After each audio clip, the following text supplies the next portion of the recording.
everyone. I'm Sharon Gay. I'm a 42-year resident of Atlanta. Have the good fortune of living a block from Freedom Park and about 3 blocks from the Beltline. So I have the opportunity to enjoy a lot of our green spaces and trails and woodlands just right from my house. I appreciate this opportunity. I really appreciate the fact that all of these organizations came together to do this event, because it's not just about parks, it's not just about green space, it's not just about trails, it's not just about watersheds. All of those things together create a healthy, vibrant ecosystem that makes Atlanta special. We became even more aware of it during COVID when we needed some way to get outside. And so I look forward to the conversation about how we can make that network stronger, more resilient, and more equitable for all. Thank you. The premise that the parks should be safe, crime-free areas has been challenged by recent senseless acts of violence that took the life of Jakari Dillard at Anderson Park and the horrific murder of Katie Janis at Piedmont Park. How will you address the concerns around safety in our parks? Yes. As a board member of the Piedmont Park Conservancy, I'm painfully aware that the cameras that had been installed in Piedmont Park had been allowed to deteriorate and fall into disuse. That is a travesty. The Parks Conservancies can't do it on their own. The neighborhoods can't do it on their own. There needs to be a coordinated effort with the police department and the mayor's office to make sure that the security measures we once had in place are restored. We also need to be very mindful as we plan our parks, particularly as we're planning new parks, to make sure that we plan the edges of the parks so that we have eyes on the park as much as possible. The safest parks are the parks where there are a lot of people, and there are a lot of people who go in and out and who see it.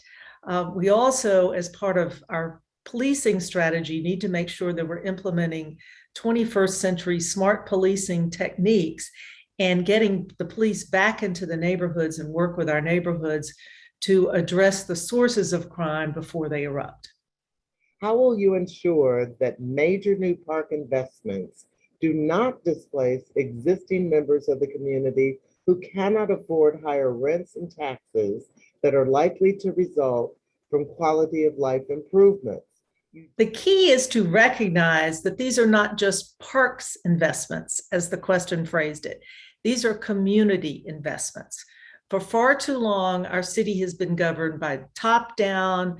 Things are done in silos. People do things to neighborhoods rather than with neighborhoods. The West Side Park is a good example. It's a beautiful facility, but the neighborhoods were complaining that they weren't being listened to and it wasn't being planned to be part of their communities. And they were right.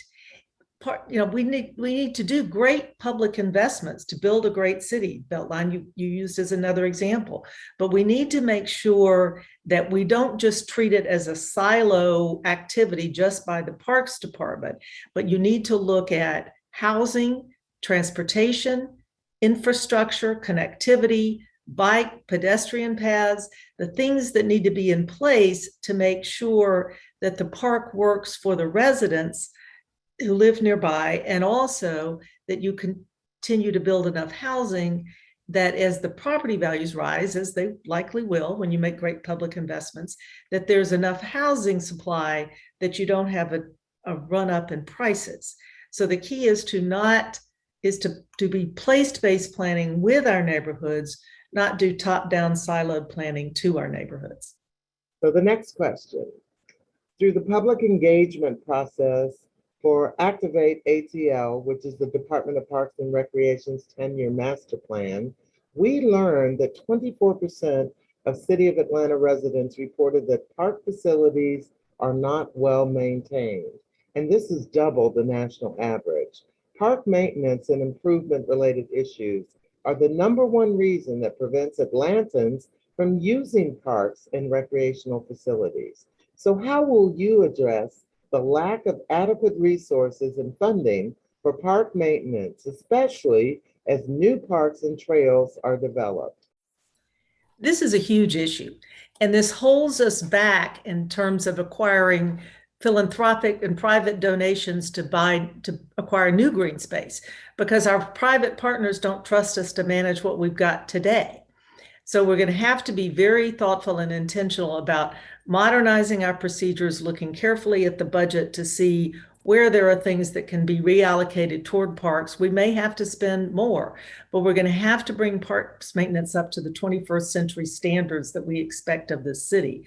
I think there's some opportunities to bring workforce development programs together with training young people how to take care of parks and open spaces, and in a way that will give them a helping hand toward the future while also helping to protect our parks. But that has got to be addressed, and the next mayor is going to have to do that very quickly. Equity is about creating policies, structures, processes, and tools for all people to prosper, including low income and people of color. So what policies, structures, processes, and tools will you advance in your administration to ensure that historically disenfranchised communities receive equitable investments in their parks and their green spaces, as well as public resources necessary to maintain them? I spent the last 4 years as the Atlanta managing partner of the world's largest law firm, just as we as a country were really beginning to focus on diversity, equity, and inclusion. And what I learned through that experience is equity is not a thing that sits over here. It's not just a title. It's not just a person. You don't have a chief equity officer who sort of looks at things. It has to be baked into everything you do. It has to be part of the essence of how you make decisions, how you evaluate investments, how you evaluate allocation of resources. And it's because not everybody starts in the same place. And that's critically important when we look at our more distressed neighborhoods that have been left behind. There may need to be more investment. That's again back to this place-based decision-making process. Focus on neighborhoods and how those neighborhoods can be healthy and what they need to be healthy.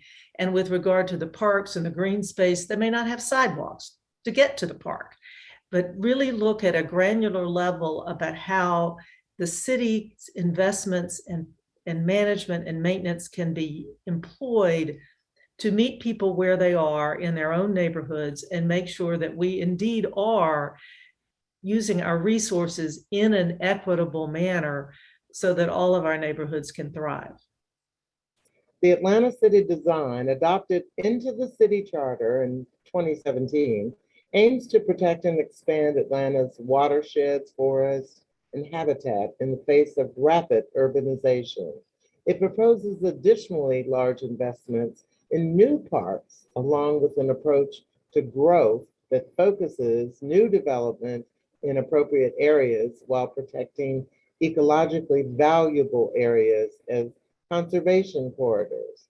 So the question is, how will your administration use the framework laid out in the Atlanta City Design to protect existing trees and preserve nature while growing and building our city? This question gets to the essence of our challenge today. We have a lot of exciting growth coming to Atlanta. We've got a diverse, well-educated workforce, and a lot of sophisticated employers of the future want to be here.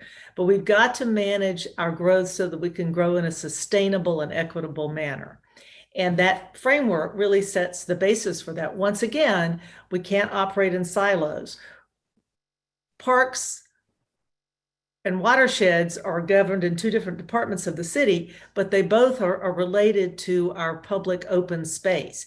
And so we need to make sure that the city operations are organized so that we look holistically at how our watershed, how we manage our watersheds, how we manage our stormwater utilities, how we manage our tree ordinance so that we can protect our forests, but yet also achieve affordable housing and really operate interdisciplinarily so that we can achieve all of those goals. The video that opened this session spoke of the need for a green space mayor. Please tell us why you see yourself as that green space champion. Great cities do great things. Atlanta's a great city. We've always had great vision to move forward, to take on big ideas. We're the city in the forest. We have green spaces that are almost unparalleled, certainly in the Southeast. And we need to be very intentional about preserving and expanding that heritage, and that's what I would do.